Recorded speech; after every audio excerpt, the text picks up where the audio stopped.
WVUA-FM, Tuscaloosa.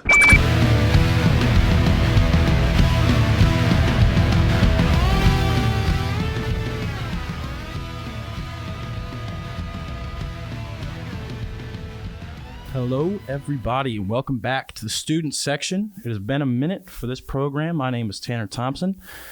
Thanks for tuning back in. As of right now, for today, it's just going to be me, for the foreseeable future at least, but we do have a lot to talk about, as it has been a while. First, I'm going to start off with probably one of the bigger questions in all of Alabama football, the defensive coordinator and the offensive coordinator replacements. As we all know, Pete Golding, Bill O'Brien both left the building officially. Pete Golding going to Ole Miss, and I believe Bill O'Brien going to the Patriots as a analyst type of position. But that being said, a lot of people, there are pretty polarizing figures in the world of Alabama football. Maybe not polarizing, maybe just hated figures, honestly. But regardless, it's time to move on from them, and I think everyone's relatively excited about that, probably including, I shouldn't say including Saban, but who knows? Anyway, so let's see. I've got about 6 guys, 3 offense, 3 defense that I think are probably the highest candidates for really potentially taking over this job. First, this is my favorite hire just overall by far, Glenn Schumann. He was an undergrad at Alabama. For better context, he is a co-defensive coordinator at Georgia, and he is the inside linebackers coach there as well. Now, we all know how good that Georgia defense was. I mean, past 2 years, elite defense, and they've developed some of the better defensive players we've ever seen go into the draft. I mean, talk about Jordan Davis, Nakobe Dean, all of those guys are going to be playing high-level football probably for a long time. Now, Glenn Schumann, he was an undergrad at Alabama. I believe he was also a graduate assistant for a little bit as he was leaving.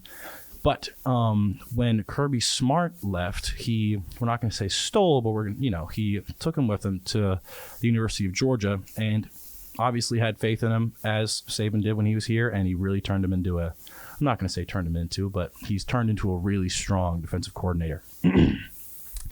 Now, he is probably my favorite hire just because, again, the quality of the defense, it's hard to argue with. I mean, think about everybody that's gone through there and what they did to some of these teams. Like the Georgia-Tennessee game, everybody was looking forward to that. Tennessee had been rolling over people offensively, and then Georgia came in, and that game was not what we expected at all. Everyone thought that was one of the highest anticipated college football games in a long time. And even then, Georgia not shut down, but they handled Tennessee that game. They handled them.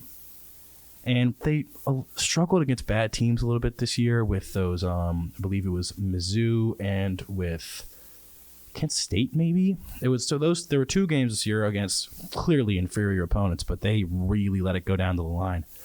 And, I'm not going to exactly say it's on Glenn Schumann. That'd be a little ridiculous to blame a complete something that should have been a dominating performance on a co-defensive coordinator. But at the end of the day, he's led 2 phenomenal defenses. He's a great recruiter, proven worth, and he also knows Alabama's system as his time as a graduate assistant here. And again, he's my favorite hire in both categories right now. Honestly, by pretty far. It just seems like the perfect hire. A guy on his way up, Alabama guy. He could really do some good things with this program because he's already proven himself. Now, the second coordinator hire that I'm a little bit iffy on, his name is Jimmy Lake. He was the former Washington head coach. He's not there anymore now. Saban has tried to hire him before. He was the defensive coordinator there with Buda Baker, Marcus Peters, Byron Murphy. He's really done a good job producing elite defensive backs. I mean, not many people have developed more high-level DBs than him. I mean, except for, Alabama. Alabama's obviously produced guys like Patrick Surtain, Marlon Humphrey, Minka Fitzpatrick, elite guys. And, excuse me. So you see that, and in college, guys who are good developers and position coaches formerly are ones you want to go after. The only question with Jimmy Lake is, Sure, he's, developed all these elite defensive backs. The only concern is, how well is he going to be able to handle controlling an entire defense? And he has been a defensive coordinator before. He's been a head coach before. So theoretically, there shouldn't really be a problem here with him really controlling a defense. So I wouldn't, in my opinion, that's the concern with most analysts and, scouts that I've seen. But for me, I probably wouldn't be worried about that. Alabama's already done a great job with defensive backs. He couldn't hurt at all. He would honestly probably help it by a lot. All right. And moving on to the next one. This one, honestly, I'm a pretty big fan of. But Derek Ainsley. He's a former graduate assistant, Alabama native, and he is currently the defensive backs coach for the Los Angeles Chargers. Now, the Chargers, their defense is not the strongest. They've let up, but their defense is not the strongest against the run. So, for Derek Ainsley, that's not exactly, it's hard to pin a poor run defense on a defensive backs coach. Now, they are good, though, against the pass. The defensive backs for the Chargers, they've honestly dealt with some pretty significant injuries this season. But regardless of that, they are 7th in passing yards allowed and 2nd in completions allowed. So that's, in terms of results, it's pretty hard to argue that. So, honestly, I think for Saban especially, hiring a guy on the way up, the guy out of the blue, that's something he tends to do a lot. Think about it. In the past, every time you think what way he's going to go with the coordinator hire, it's generally somebody out of the blue. And Ainsley, he's on his way up in a sense. Not exactly on his way up, but it would be a promotion in terms of the position. So it makes a little bit more of an attractive hire. Excuse me. And the same thing with Glenn Schumann. Glenn Schumann, he's a co-defensive coordinator and still at a good school, but I don't think there's a chance that they completely hand him over to him at any time when Will Muschamp, he's been with the program for a while. It's probably going to stay with Will Muschamp, majority in control. And probably moving on to offensive coordinators. My dear co-host Adrian has now entered the building. Adrian, how you doing? I'm good. Apologize for the interruption. No worries. I have just been talking about the defensive coordinators and the offensive coordinators we're thinking about for this year. Personally, I've gone through Glenn Schumann. He's the Georgia co-defensive coordinator and inside linebackers coach. Do you have any thoughts on that, or do you have any specific guys you want to? Yeah, I like Glenn Schumann, graduate of Alabama. He's been on the coaching staff at Alabama as a GA. Right. Kirby Smart's co-defensive coordinator. Mm-hmm. I think Schumann's really good. I think Pruitt's really good. Oh, yeah. There's a lot of good ones, but I think those are the top two that Alabama should, target. In a dream scenario, Alabama could get D'Amico Ryans. That would be It's crazy. hard to imagine him coaching one of the best defenses football's seen in a long time to going to the SEC. Yeah, no. It would be awesome, though. The only way you can see something like that is if behind the scenes they're like, Saban's retiring in 2 years, you're going to be the coach. Exactly. But absolutely. I think Glenn Schumann's a great option. Absolutely. There was one guy I kind of wanted to ask you about that I mentioned earlier, Derek Ainsley. He's the Chargers defensive back coach right now. He's an Alabama native, DB's coach for them. And the Chargers defense hasn't been phenomenal this year, but that's mainly because of the run. They have poor interior defensive linemen generally, and it just hasn't been well structured. But with Derek Ainsley, they've been 7th in passing yards allowed and 2nd in passing completions allowed. So in terms of a defensive backs coach perspective, it may be a bit of a gamble hiring a guy to, completely control a defense. Yeah, he's a really good pass defensive coach. Right. And Alabama usually, for the last couple of years, when we lose, it's because of pass defense. Right. So maybe, with Nick Saban's history of his good run defenses, if he has a pass defense like that, maybe it could work. I think he's lower on the list, but I don't think he's a terrible. He's lower on the list, but Glenn Schumann is the dream hire, I think. You think it is? For me. He's honestly my favorite coordinator on both sides that we're looking forward to. Pruitt's really good. Yeah. And he's shown it at Alabama. Yeah. He's won a championship with Alabama and got into another one at Alabama. Right. So, for me, I think either one of those hires or A-plus hires. Yeah. With Saban, you never really know. No. We can try to predict this all we want. Who would have thought Pete Golding would have been exactly coordinator? He was just Pete Golding almost seemed like Nick Saban was like, hey, I'm going to teach you how to be a defensive coordinator, and kind of molded it in. I don't think Golding might be as bad as some Alabama people want to give him credit for. Right. But I think what he did with what he had, like this year's defense finished 13th Right. Alabama's defense this year should have been first. And I told somebody that, and they're like, well, maybe behind Georgia. I was like, no, like Alabama's defense had, like truly talent-wise should have been top 3 at least. At the lowest. Yeah. Like, and that would be with injury. I feel like without injury, I mean, Dallas Turner, Will Anderson first. You had Will Anderson, Dallas Turner, Chris Braswell. The secondary was crazy. Jordan Battle, Brian Branch. I'm a huge Brian Branch fan. DeMarco Helms, Kool-Aid, Malachi Moore. I mean, the list just goes on. The backups were good. This defense, you got freshmen like Jaheim Otis. Yeah. And they finished 13th in defense. Yeah. It's tough. It's because he didn't exactly construct a bad defense. Right. It's just about what it could have been. And it's not the Bama standard. Exactly. He just couldn't quite get it done. I mean, as much as Flack, you know, I know we'll get to it here in a second with Bill O'Brien, but if you look at the two, the 2 games that Alabama lost, I mean, LSU, well, the first game they lost Tennessee, you get up 52 points. Yeah. You know, that one player has 5 touchdowns. That speaks to your defensive adjustments. Right. Then the second game you lose is to LSU. Well, Bryce Young gave you 3 straight scoring drives to end that game. Yeah.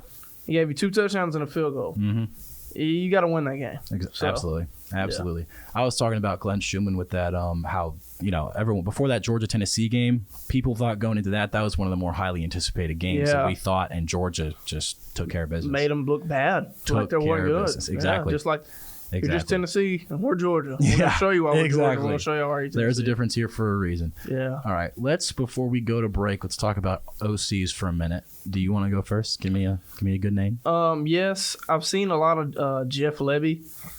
I think Jeff Lebby, coming from Oklahoma, he's working under Ole Miss. Right. Would be a great hire. So I think Lebby's really good. Yeah. I think with the collection of talent Alabama's going to have next year, you know, a little uncertainty at the quarterback position between Simpson and Milroe. I lean Simpson. Yeah. But still, whoever the QB is, got to have a good coordinator. Who that QB is, honestly, I think depends a lot on the hire. I agree. Because for me, my number one at the OC, ideally, this is only if Saban thinks Milroe is the guy. Right. But the recently jobless Greg Roman of the Baltimore Ravens. If we think Jalen Milroe is the guy, then we have Roydell Williams in the backfield, who I think will be RB1 next year. If I had to guess. Jace is back. Jace is officially back. I thought he was going to the draft. Okay, so Jace is back. No, I think Jace is back. Jace is back. So yeah, Jace and Roydell. Plus, if you have Jalen Milroe on the field, I think Greg Roman is a pretty great hire. That guy knows how to run the ball at the end of the day. Yeah, that would be a great hire. It's like you said, if Milroe is going to be the guy, it feels like Greg Roman is the guy who can really mold him into an elite quarterback. You know, there was the Kingsbury people thought, but he's Kingsbury. He's at Thailand. Have you seen that? I did not see that. No, yeah, he's like in his Thailand with his like model girlfriend. Wow. And it just like took a one-way like ticket to Thailand. I don't think he's coaching this year for anybody. That's wild. I also just don't think he would take the demotion. You know what I mean? Yeah. After being an NFL head coach, like I guess O'Brien did, but it feels a little bit different with Kingsbury for some reason. I feel like he wouldn't take the demotion to go be OC for a college team. For Bama? Yeah. I feel like if he was going to take, which I feel like that's a good take, but if he was going to take the demotion, it'd be Bama. Yeah, or, you know, Ohio State, but absolutely, Bama would be at the top of that list 100%. Absolutely. I lean Lebby. Yeah. This one's kind of, you know, I think harder to tell than the defensive coordinator position. Yeah. I think it's a lot harder, honestly. And I still don't think I think when the dust settles, I don't know if Saban gets Schumann or Pruitt. Yeah.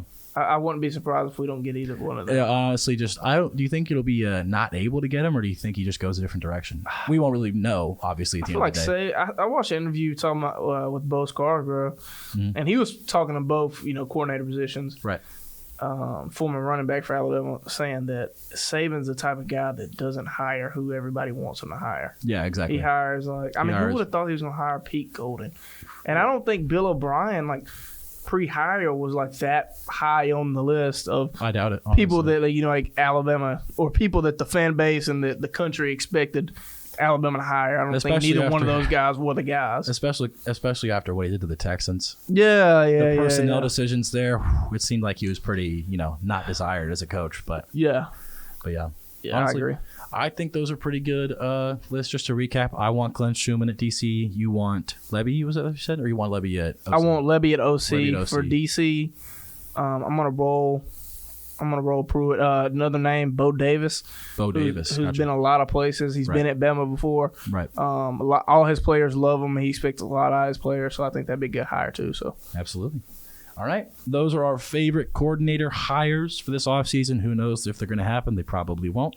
But that'll be enough for this session. We'll be back in a few minutes with some basketball talk about the Mississippi State game last night.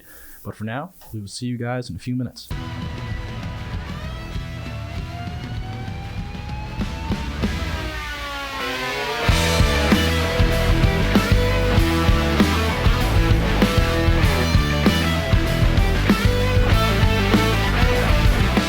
WVUA-FM, Tuscaloosa.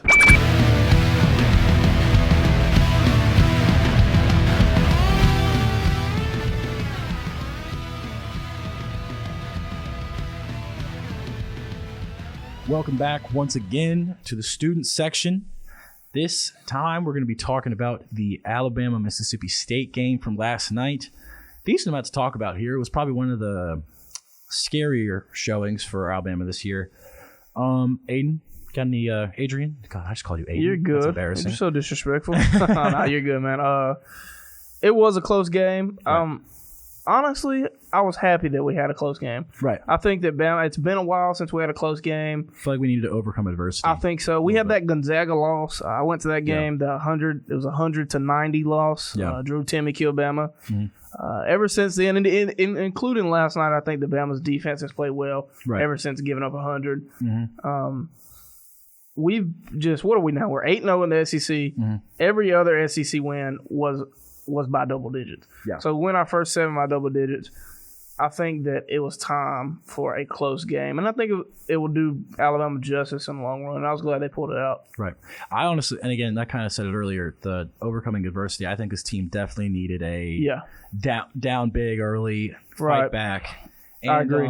It obviously wasn't the prettiest game. You know, we're a far more talented team, and, you know, way more. There's things that went wrong with early on. Defense was super sloppy. Yeah. Because all we do is play man-to-man, and if you're not communicating those screens well, if you're not communicating that pick and roll well, you can get torn up. There was way too many open looks in the paint. Yeah. I mean, like, think about in that game, how many times somebody got the ball in the paint and just had an easy dunk over, you know. That happened way too often for me. Brandon Miller, obviously phenom, kind of took his time getting into the game. Started to dominate, though, really, as the game went on. Once it gets towards, like, the late second half, he really started the ball. But he took his time getting there. Really a three-man show with Bama last night. Honestly. Yeah. That's the thing about the offense. If shots aren't falling, which is kind of what was part of the deal last night, that shots really just weren't falling, we don't really have an offense to where you can create easy shots, if that makes sense. So if those shots they're creating on their own aren't falling, there's not many other directions we can go. And I think that's the biggest problem with this team in the future when it comes to March. Right. They're gonna end up playing, you know, pretty elite teams. Yeah. And there's a lot of talented players in the roster, but you've got to have a way to get guys up easy shots. And I really don't see that much with this team. Right. And I mean, I didn't catch. Did Bediako get injured? He was just in and out of the game. Yeah, because he was in the game late. I didn't see an injury. If it happened, I didn't see it. That he was hurt, but he only had 12 minutes. Right. The other starters, well, Bradley only had 12 minutes, but Bediako finished with 0 and 3 boards. Yeah. So, I mean, that's a 7-footer who he's our best 7-footer, and again, a big part of that game was losing down low. That had to be his worst game of the season. Yeah. He usually give you 8 points, 8 rebounds. He's really solid. Exactly. He might be my favorite player on the team. I mean, obviously, Brandon Miller is just like you said, just a freshman phenom. Yeah, he's insane. Yeah. I think that I don't know if he'll win the Wooden Award. I think Edey's going to win it. Yeah. Or is it Eddie or it's Edey? I think it's Edey. It's Zach Edey, the 7'4" guy from Purdue. Yeah. He's crazy too. Yeah. I mean, but he's 7'4". You know, he gets off the bus with 10 rebounds, 15 points. But as far as last night, like I said, I thought it was a good win. Yeah. Crowd was great. the crowd involvement, this season has been. Mm-hmm. I think obviously a lot of it has to do with the basketball team itself and the success, being the number 2 team in the nation. Mm-hmm. I think that on top of Alabama's football team kind of slacking this season, definitely nice, fans clinged on more than they would. But you'd like to think, well, this being the number 2 team in the nation, that people would show up and show out anyways. Miller, like I said, it was a 3-man show. Miller had 13. Clowney had 13. Mm-hmm. Quinterly had the best game last night. 14 points, 4 rebounds, 4 assists. He really started to look like himself. In that second half, he really started to look like himself again. I think ever since that Kentucky game, he's kind of hit his stride and came back to the Quinterly that we were used to, pre-ACL last season. Because I've seen – just through Twitter and being at the games, a lot of the fans have been upset with Quinterly this year.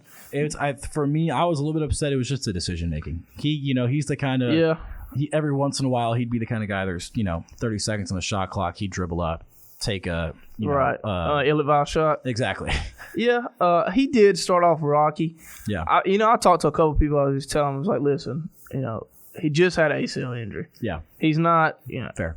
A lot of players in the NBA, you see them like they have ACL injury in the NFL, and they just come back and it look like it doesn't happen. That's not that's not normal. It is not easy to come back. It's not easy to just bounce back and just be yourself, not just physically but mentally. Going out there jumping on it, passing, running. Mm-hmm. I'm sure it's mentally draining. So I think the more the season goes on, the better he will get. But I think he's kind of swung back to the corner we expected, that 6-man bench player that's really good. Absolutely, yeah. Speaking of Quinterly, did you see that back and forth he had with the Auburn guy? I did not see that. Please. Yeah, there was I want to say it was an Auburn player. Somebody involved with Auburn was talking about, they're just going back and forth, Twitter talk. It was like, y'all have a 5-star, a 5th-year 5-star. Talking about Quinterly. Yeah. And Quinterly tweets back, we're going to beat y'all by 20. So... Oh, I can't wait for that game. Man. That's going to be a good one. March 1st, Wednesday. March 1st, man. I'm here for that one. Yeah. I can't wait for that game. For me, I think, honestly, another big part of why State stayed in this game, I think they just made a lot of shots. I agree. They just had a better night than they usually. Exactly. They just overperformed. Yeah. They just shot well. And they're not terrible, though. They're really not terrible. Yeah. And that's why I hate to say overperformed, because they're not a bad team. Like, Smith had a great game. Yeah. And they really are a good team in general. But even on top of that, they still shot well. I agree. Most of the looks they made. And again, they got so many easy looks down low. Yeah. So many. Killed us down low. Yeah. And they had 2 guys with at least 14. Exactly. And again, that's a big reason why we're so heavily influenced by Bediako being in and out. If he's not in, we lose. When it's Clowney and Gurley, those guys, I really just don't. They just can't really hang in the paint with good big guys. Like in that, because Smith, that dude's big. Like he's not just tall. That dude's big. Yeah. And he was kind of throwing those guys around in the paint. Clowney and Gurley are more tall than big. Exactly. They're not like really big. Especially like Clowney. Clowney's a tall dude. He's a great player, but he's just not as big as you'd like him to be in the paint to hang with those guys. And that's what makes me worry, like especially with the Purdue guy, the 7'4", it's going to be tough. If that has to be a matchup in March, Bediako has to step up. I think that he would. He has the potential to. Because he's gotten better. He's also gotten bigger. Bediako. He's really good. He started off, I'm not going to say skin and bones, but he was a skinnier guy coming in. And it's hard for a 7-footer to be big. Right. I'm not going to say it's his fault at all, but he really has looked bigger, played bigger, honestly, in the paint. I think that him and the other 4, I really think that all 5 of Bama's starters have a chance to be in the league. Right. I mean, not start. I think Brandon Miller more than anybody. He has a chance. If he wants to go to the league, he's going to the league. Oh, he's going after this season. Yeah. But I think all 5 starters could be NBA players. Right. I mean, Sears has his nights where you're like, man, what is he doing? I think it's the shooting with Sears sometimes. Yeah. Sometimes it feels super consistent. You can tell he knows what he's doing with the ball in his hands. Right. Like he's a smart player when he's on the floor, but sometimes he just misses shots I feel like he shouldn't. I've seen games this year where I looked at Sears like, man, what are you? I don't know what we're doing. But then I've seen games from Sears. I'm like, man, exactly. Is he the best player on the team? So exactly. But with that being said, I still think Mark Shear's an NBA player. Miller's an NBA player. I think being a 7-footer, that Bediako's an NBA player. Now, what's that stat of like if you're 7 foot, you have some crazy percentage? It's a crazy. It can't be 1 to 3. It might be. It's pretty high because there's not that many 7-footers in the world. Not a lot of 7-footers in the world. Yeah. So I think Jaden Bradley might be back 1 year. I think he'll come back next year. I really like Jaden Bradley. I do too. I think if he comes back here and like if he has a bigger role with the team and they start going through him for a lot of things, I really think he could really put up some good numbers. Yeah, I agree. You can kind of see it just when he has the ball in his hands and he's going towards the hoop. He feels like he's more in control than a lot of the guys on the team. That's kind of the thing with like Javon Quinterly also. You trust him with the ball in his hands. This now especially with this team more than most of the other guys. Even Brandon Miller honestly had some plays last night where he had the ball, he created something himself, and he got aggressive too. Like that 3 with 4 minutes left where he was a dribble pull up and he was in the left wing. He's clutch. He's clutch. And that block he had. That was huge. It wasn't offensively, obviously, but that block was crazy. He timed it perfectly. And again, he's made a lot of highlights this year. And I think something probably a lot of teams look into with a guy like Brandon Miller who has all the physicals. Oh, yeah. Looks talented in most of the game. When he starts to make big shots in, clutch time, that's I really think is what's going to really set him apart. Power rankings for these rookies. Yeah. But yeah, excuse me. But yeah, I think that covers a lot of that game last night. For the rest of the show, we're probably going to talk about some NFL playoffs. Oh yeah. Let's talk about a little bit of a recap for now, and then we'll do the look ahead in the next section. What did you think about that Niners-Dallas game? I'll be honest, and I got cowboyed. I thought the Cowboys I thought they were gonna win every year, man. Every single season, and happened every year. I thought the Cowboys were going to be a little different, right? And they weren't. I personally believe this is. Correct me if I'm wrong. This is his 6th, or was this his 7th year? This is Dak's 6th year. I believe it's his 6th. I think we've seen enough of Dak to know that. You've seen enough of Dak. That Dak is. You think that's a reach? I don't think it's. I don't think Dak's he's a pretty polarizing guy right now. Because everyone saw the Tampa game. We're like, this guy's elite. Right. He's finally showing it. But he was playing a pretty old defense. Yeah. I think that Tampa's got Tom Brady, and that's it. And that's it. That's really. I think people. Mike Evans had a few good games this year. He had some games. I think that people, give. And it's a playoff win. It's a playoff win, but I think that game got a little more credit than it should because it was at Tampa Bay. Right. Tampa Bay had a losing record. They were 8-9. Tampa Bay was not a good team. Yeah. They were in the worst division in the NFL. The fact that the Panthers were like 2 games away. Exactly. There was a very real chance the Panthers could have made the playoffs, and they were not a good team this year. No. That division was terrible. And Tampa Bay, I think, was probably the worst team in the playoffs. Probably. Them or the Seahawks, I think the Seahawks might beat them. You think Seahawks beat them? The Seahawks are a little more complete. Well, Brady passed 66 times. 66? They couldn't run. 66. That team could not run for... I think Brady had, in the 17 games, 40 pass attempts.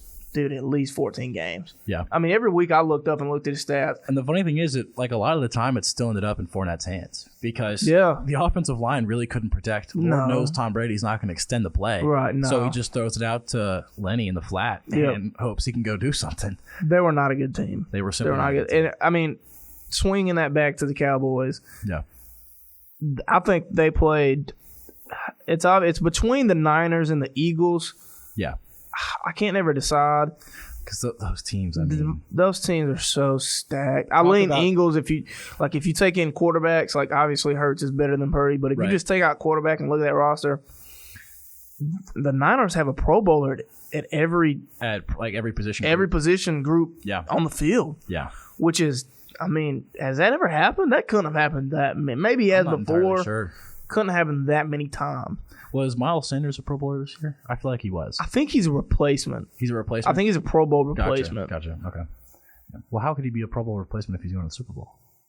Don't replacements come from guys who can't make it? I mean, you can be injured, obviously. I think so. Like, I think they named the Pro Bowlers, and then they named replacements. Gotcha. And then what about? Okay, that makes sense. So, like, if if they were to lose this week, right. I think he goes if somebody else.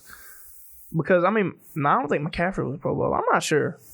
Because when the Pro Bowl, but I know Devontae Smith is a replacement. Like, they named the replacements before, right. They named it before. That makes sense. But yeah, Eagles had 8 Pro Bowlers. Niners were probably close. It's hard to. Both of these teams are really so good. Complete. They're really so good. Complete. For me, I don't want to get too much into the look ahead because we'll probably do that in the next section. So while we're still in this one, let's talk about Bengals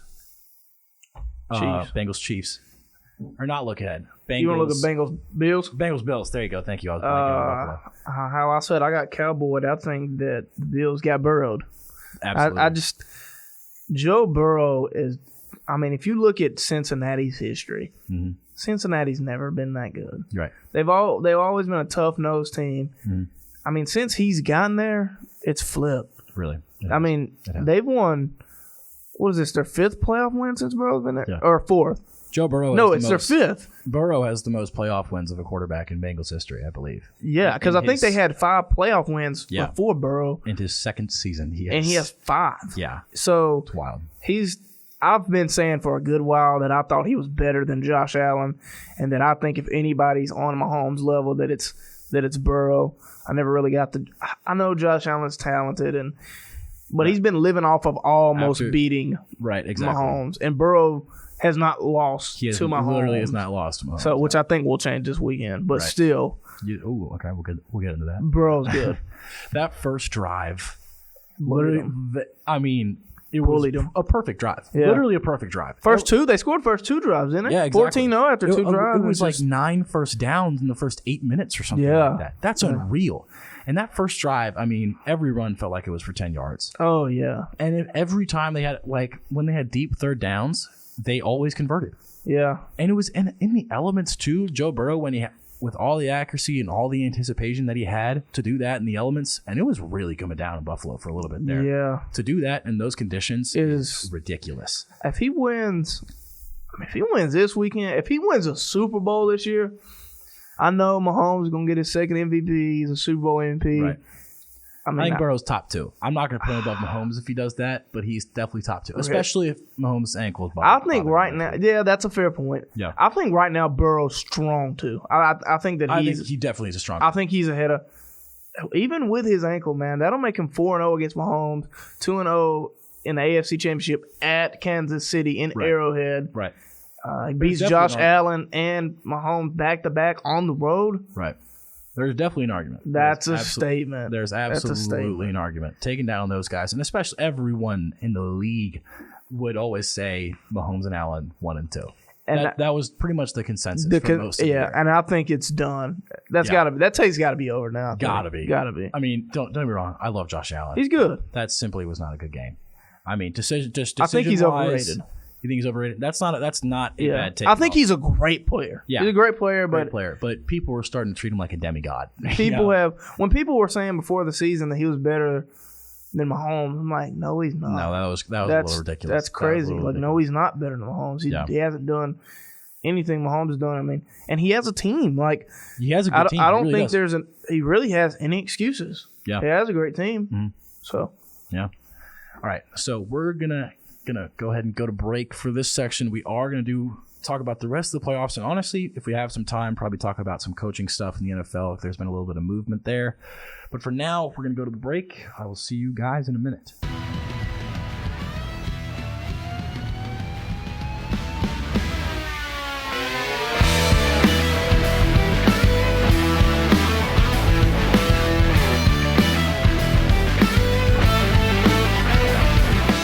WVUA-FM, Tuscaloosa.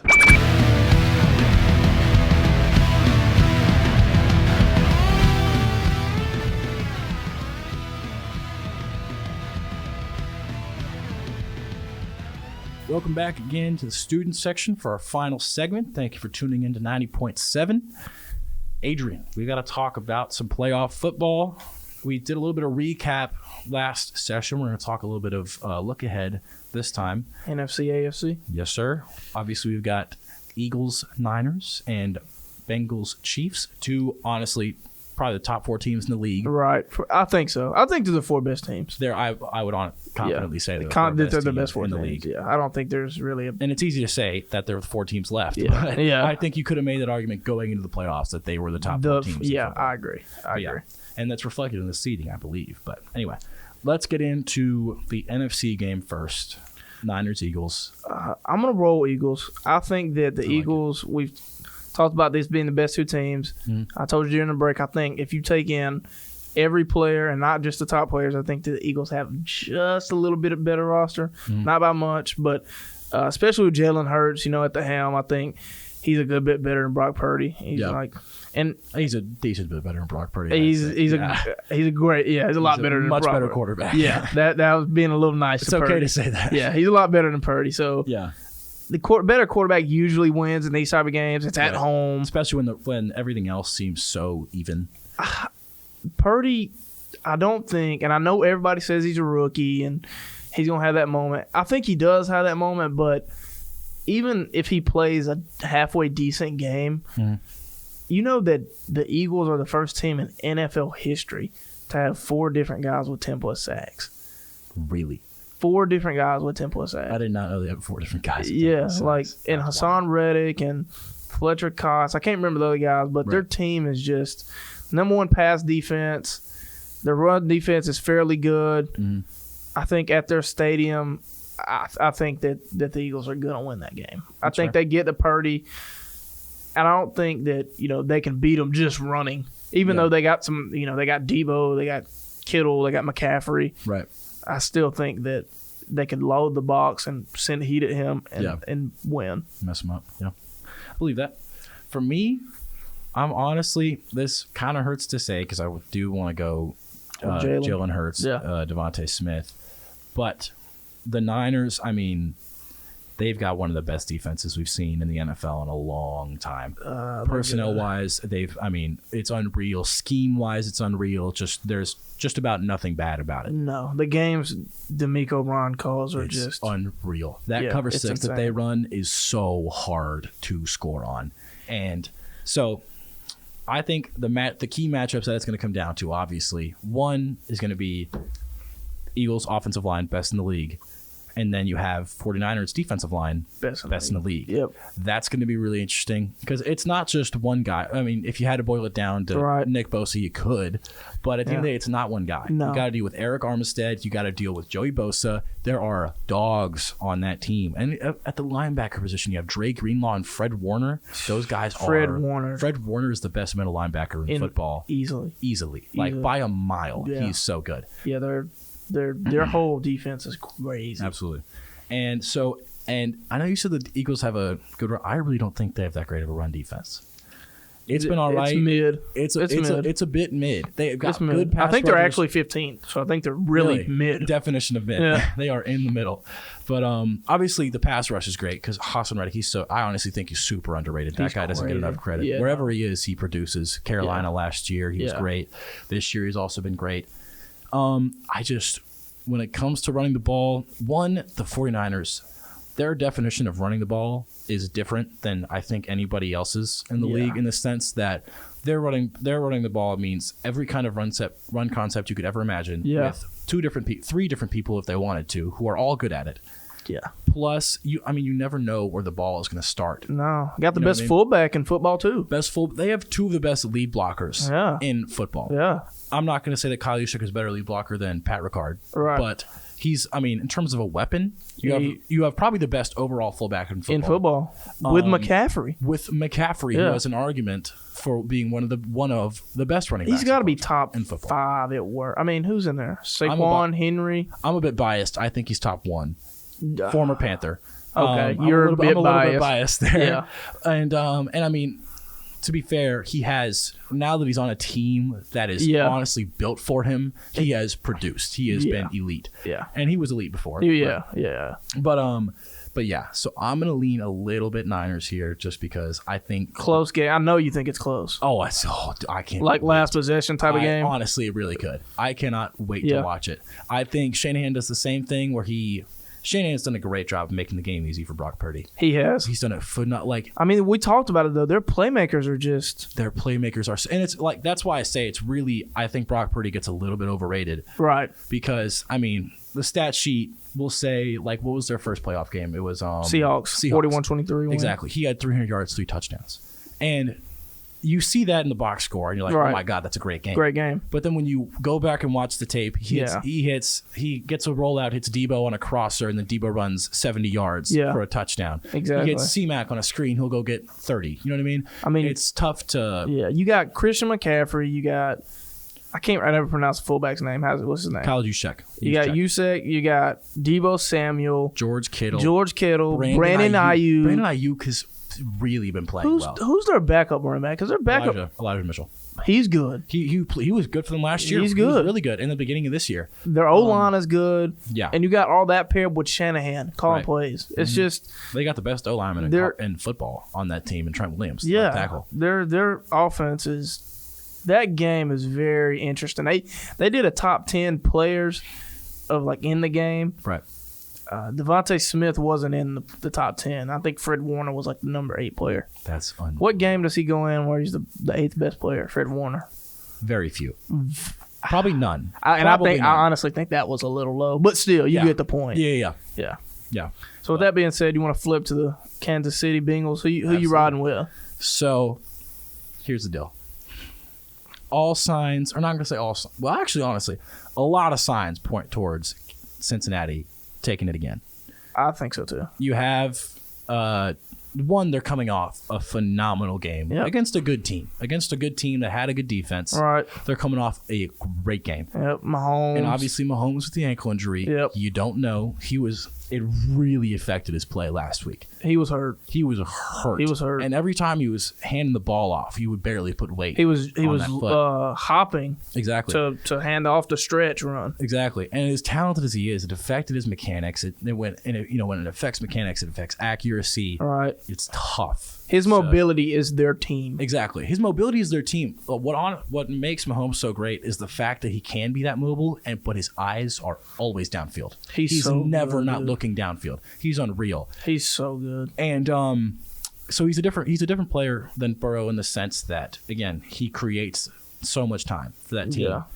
And I think Burrow's really good at creating time, but Mahomes is just... Well, the thing is with Burrow, what makes him good is that it's not that he's creating time, it's that he gets the ball out. He's so decisive. Oh, yeah. I think he can create time. Exactly. Though, if he has really to. did. Like in this game, because they don't have that type of O-line. The O-line coming in the O-line did impress me. They played good against the Bills. Shout out really good. Jackson Carman, I believe his name is, the tackle. He balled. They played great. He played a huge role. They were able to run the ball down the throat. Yeah, I don't think they would have did that had Vaughn been there. Exactly. Though. But Vaughn, probably not. He wasn't there. Up Jackson Carman. Yeah. A great game. Don't want to take your shine away, but if Jonah Williams was in that game, Von Miller probably would have had 3-4 sacks. Yeah. But anyway, on him alone. Not to take away from Jackson Carman, but again, Bills kind of got unlucky with that at the end of the day. But yeah, again, with this matchup, a lot of signs point towards Bengals. You have the 3 matchups before, all have gone the Bengals' direction.